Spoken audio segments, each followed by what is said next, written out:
ভারত থেকে নেমে আসা ভয়াবহ বানের তোড়ে আশ্রয়হীন লাখ লাখ মানুষ, মানবিক বিপর্যয়ের মুখে সীমান্তবর্তী বিস্তীর্ণ এলাকা। প্রবল বর্ষণ বন্যার অন্যতম কারণ হলেও ভারতের খামখেয়ালির ফলে ত্রিপুরা সহ ধুঁকছে গোটা দেশ।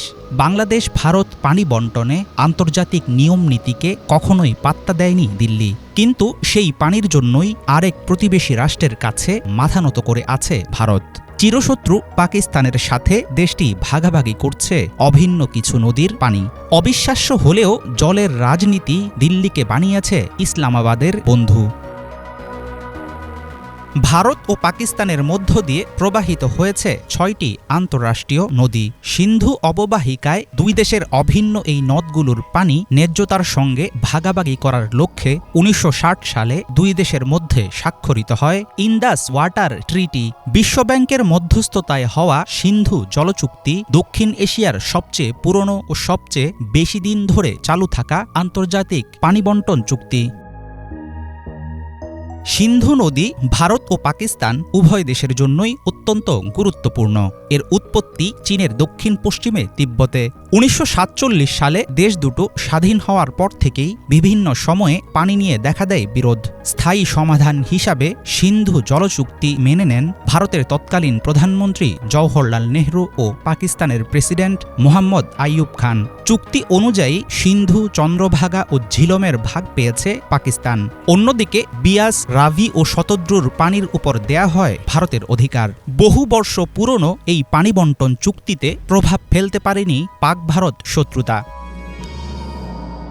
বাংলাদেশ এবং ভারতের মধ্যকার অভিন্ন ৫৪টি নদীর পানি বন্টন নিয়ে অনেক দিন থেকেই চলছে ঠেলাঠেলির রাজনীতি। ১৯৭২ সালের মার্চে ভারত ও বাংলাদেশের মধ্যে সই হয় ভারত বাংলাদেশ মৈত্রী, সহযোগিতা এবং শান্তি চুক্তি। এই চুক্তি অনুসারে গঠিত হয় যৌথ নদী রক্ষা কমিশন। বাংলাদেশের স্বাধীনতার এত বছর পরেও আন্তর্দেশীয় নদীগুলোর পানির সুষম বন্টনে কোনো উল্লেখযোগ্য ভূমিকা রাখতে পারেনি এই কমিশন। কাজে আসেনি ভারতের প্রধানমন্ত্রী নরেন্দ্র মোদীর সাথে সাবেক প্রধানমন্ত্রী শেখ হাসিনার ১.৫ দশকের ঘনিষ্ঠতাও। সিন্ধু চুক্তি নিয়ে কোনো বিরোধ কিংবা বিতর্ক তৈরি হলে সেটা নিষ্পত্তির জন্য আছে পার্মানেন্ট ইন্দাস কমিশন। ২০১৬ সালে সিন্ধু অববাহিকা থেকে সর্বাধিক পরিমাণ পানি সরানোর ইঙ্গিত দিয়েছিল ভারত। এরপর ২০২৩ সালে সিন্ধু জলচুক্তির শর্তে বড়সড় পরিবর্তন দাবি করে নয়াদিল্লি। অযৌক্তিক মনে হওয়ায় দাবি মানতে রাজি হয়নি পাকিস্তান। সমস্যার সমাধানে আন্তর্জাতিক সালিসি আদালতে মামলা করলেও শুনানি বয়কট করে ভারত। বর্তমানে বিভিন্ন পক্ষের হস্তক্ষেপে চলছে সংকট সমাধানের চেষ্টা। সকল ক্ষেত্রে পাল্লা দিয়ে শত্রুতা করলেও অভিন্ন নদীর পানি বন্টনের চুক্তি ভাঙেনি ভারত ও পাকিস্তান।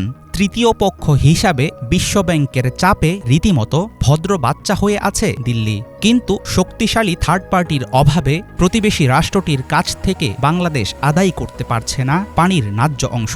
বিশেষজ্ঞরা মনে করেন দ্বিপাক্ষিক সমঝোতা না হলে আন্তর্জাতিক মহলের মাধ্যমে বাংলাদেশকে বুঝে নিতে হবে নিজেদের অধিকার।